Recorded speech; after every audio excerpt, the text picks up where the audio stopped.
Hello ladies and gentlemen, MarauderEX here, back with more Let's Play Castlevania Curse of Darkness, and one more backtracking thing that I missed, still here in the Mortia Aqueduct.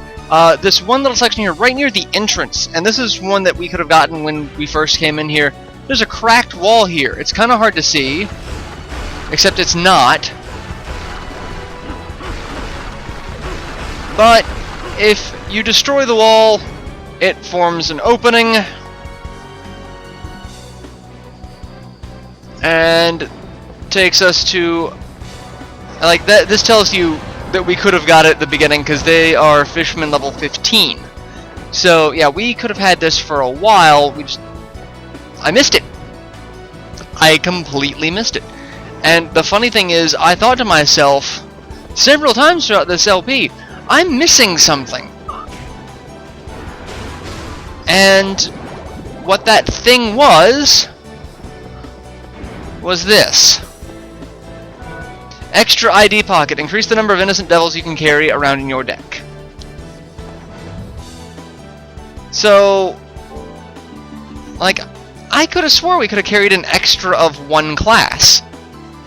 But we just kept getting one for each one, and it kept increasing it by one. So I'm like, okay, well maybe I was wrong, and I just, you know, took out one that I wouldn't be using, like Azrael or something. But no, we have an extra slot.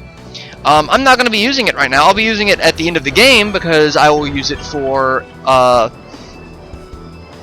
HP abuse by using, like, the sacrifice brooch or something along those lines. And that should be close to it for the aqueduct. So if we do this last little section here, that should be it. So what we're going to do is we're going to fast travel by going to the last registered save point, which was right near the warp room. So yeah, I'm going to use that because I really hate wandering around the aqueduct. Alright, so we've been over there. We don't really need the potion. We've been down there. We can't really use that potion either. So I mean, we've got potions. But what we gotta do now is go down this little stretch here, and all the way down here will be another section of the aqueduct, which will basically just give us a little more map completion in the grand scheme of things. And a cutscene.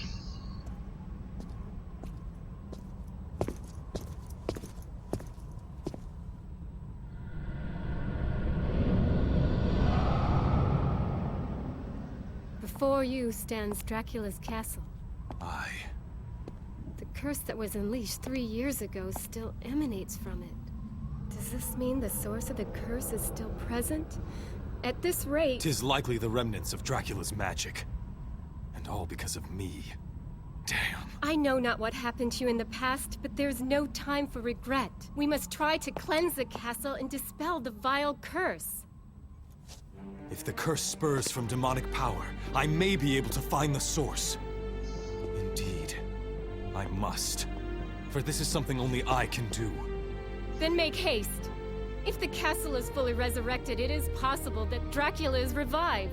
If that is so, we must call Belmont. It is he who slew Dracula before. He can help us now. Alas, he cannot. But why? He suffered a terrible injury. I barely saved his life, but even now it hangs by a thread. 'Twas my brother's work and no other. I see.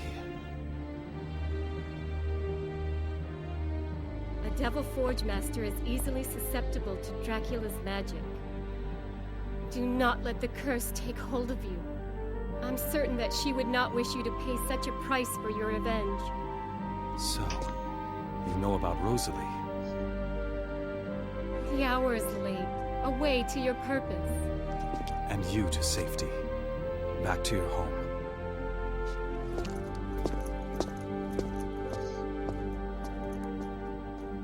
Hector, please do not die.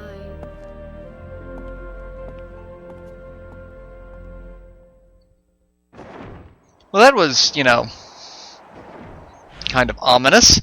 Alright, and with that we have the last little bit of the Mortvia Aqueduct complete, and we need to summon our battle-type Innocent Devil so that we can use brute force to open the door, because it is a large iron door, but you only need brute force level 1. You know, because they want to make sure you can get in. Because if you got to this point and you couldn't get in because you didn't have level 2, you're like, what do? I can't progress the game. And then people get frustrated. And no one likes frustration. Alright, so now we are in Dracula's castle. And this place is just, it's linear. It's a line. It's a big line that wraps around itself, but there's very little overlap or sections where backtracking will be a thing. So, yeah, don't worry too much about that. So, yeah, Dracula's castle. Full of these guys. Sloggerers. Yeah, they were... The thing is, I never really played Super Castlevania 4. Which is where a lot of people remember them from. I don't remember if they're in any of the other Castlevania games. Because I never played a lot of the Castlevania games before playing Symphony of the Night, which is where I will always remember Slogger and Gaibon for. Because I never owned an NES or SNES growing up. So it was... I'd rented one. I rented an NES once and got one of the Castlevania games. I forget which one it is, but we had the hardest time playing it because it was Nintendo hard. So, you know, back then, it was a pain. So, between me and my brother, we were able to finally beat the first stage, and I was the one who beat the first stage boss. I believe it was a giant skeleton armor. So whatever game that was, because I don't remember. And after that, I never really played any Castlevania games until I got a PS1 and Symphony of the Night. And they are the first boss that you fight in the Alchemy Lab. So, alright, so as you can see, it's very long, lots of little turret castle sections that wrap around for the towers. So, the hell? Okay. Hey, it's a boss fight! Slogger and Gaibon! Look at them, they're partnered up again! You are a joke. Oh, but there's more than... I'm like, it can't just be the two of you. That would be ridiculous. That it? Yep. And we have the moon over there, so, you know, the moon for a little ambiance. I like a little ambiance when I'm in Dracula's castle, you know. Hey, look! Potion. Oh, you!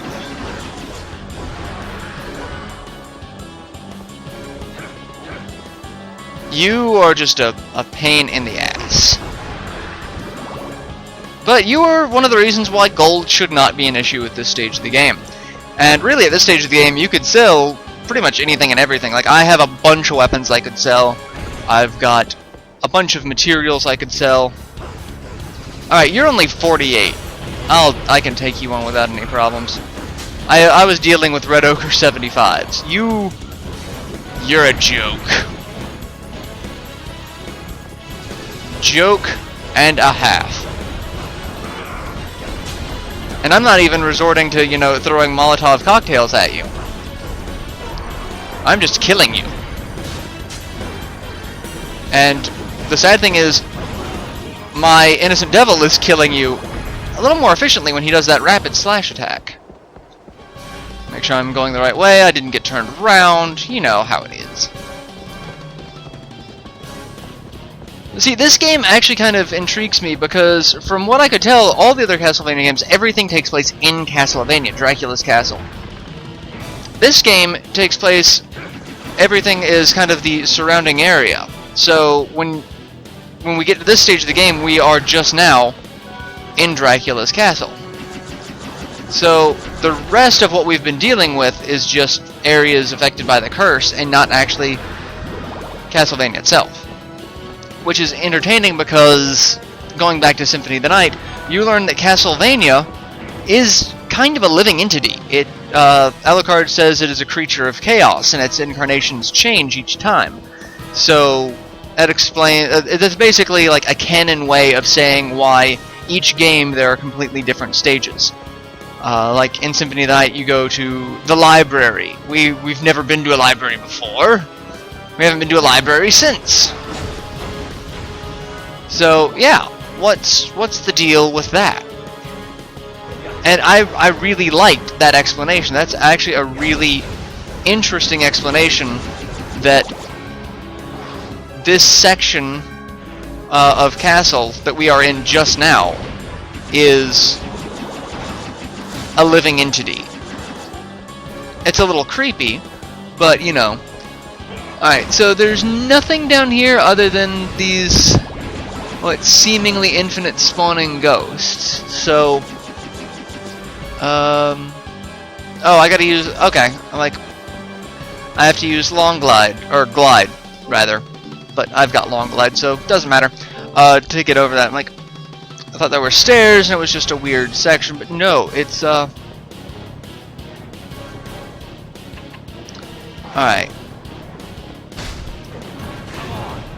And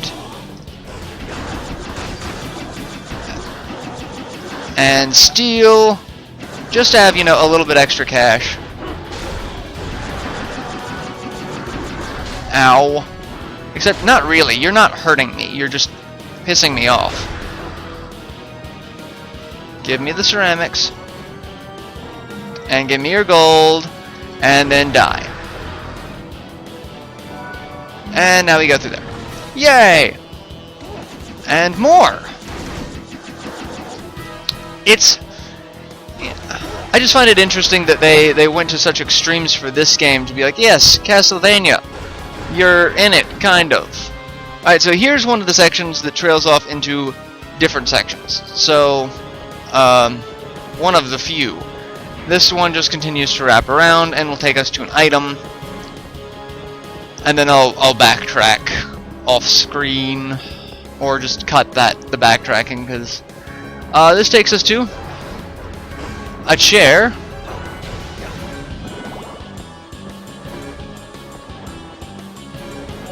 Highbrow chair, multifunctional chair in which intellectual may repose, a rare item, must cost a bundle.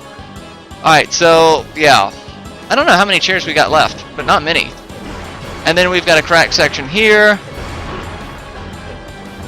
that gives us the Medusa ring. Not really that being turned to stone is a big thing in this game. It's not often. Alright, so yeah, I'm not even gonna bother backtracking.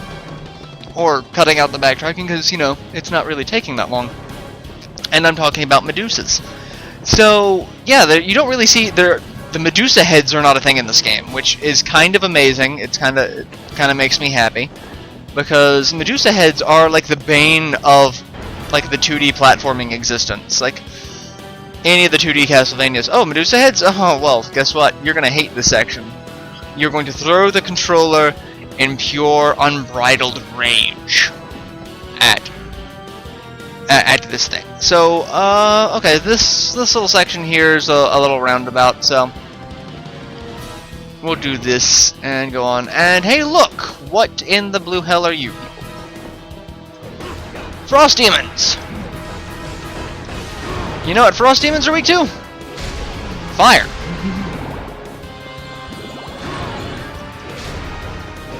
Yeah, and crucifixes. You know, that's a thing. You'd think, knowing that everything in here is weak to crucifixes in some way, shape, or form, you'd come in with more of them. Alright, this is gonna be fun. Mostly because the spirits are going to take up valuable hits that I could use for this!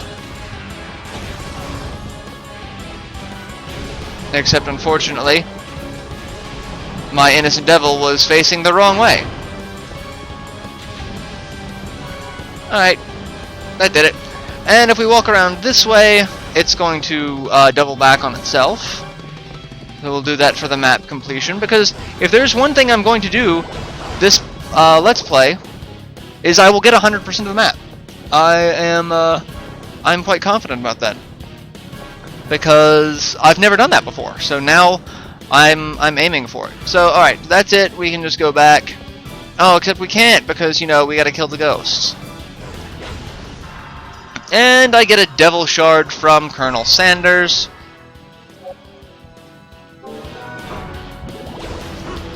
Which is good, because now I have an extra devil slot. So I might level 1 up off screen.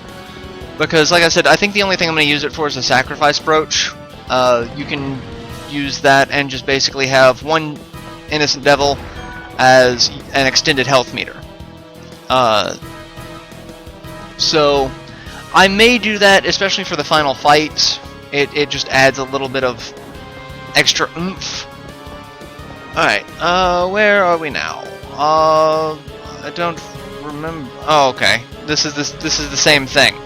It's gonna double back onto itself like this. So we'll go this way and deal with the armored sprinters. That was awesome that I could hit all 3 of them like that. That was good.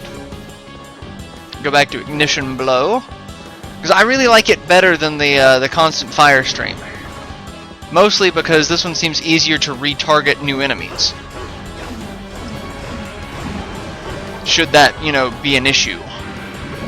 Which sometimes it could be. And dead. I also feel like there's still some item I need to make. I don't remember what it was, though. Like, I was missing, like, an adamantine, and I just recently got an adamantine. Oh, well, fantastic. That's just exactly... What the hell? Oh. It's one of the armored sprinters. I'm like, who is using that ability?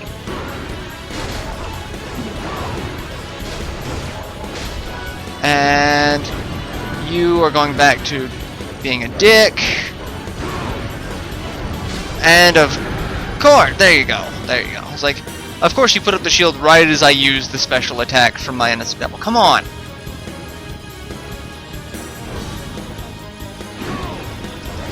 And die because no one liked you.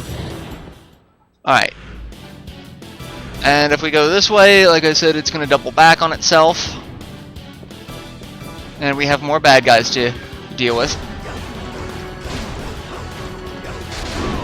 And fire everywhere. I should probably summon... I should summon Tink. She definitely needs to level up. I definitely need to make sure she continues leveling, so that I can maximize her healing abilities, because, yeah. Not what I actually wanted to do, but okay. And it just means I get to kill things a little bit slower, because I don't have an innocent devil that can actually attack. Which, you know, not bad, but hey, she already just got a level up, so... That's, you know... I'm kind of okay with that.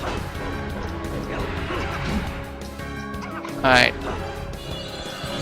I really don't even remember what I can steal from you, so it must not be all that important. Alright, so yeah, that is the first floor of Dracula's castle. We've got like 8 more to go. And I'm not even kidding on that. It has a bunch of floors. It's not really all that dangerous, or, you know, I'm trying to think of a word. Complicated, I guess, fits. But, you know,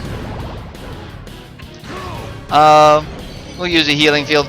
So, yeah, I will go ahead and end this episode here, and we will start off the next episode going up to the next floor. Because I think that sounds like a a good idea. I don't know if you agree, but that's what I'm gonna do. So yeah, I will see you guys in the next installment.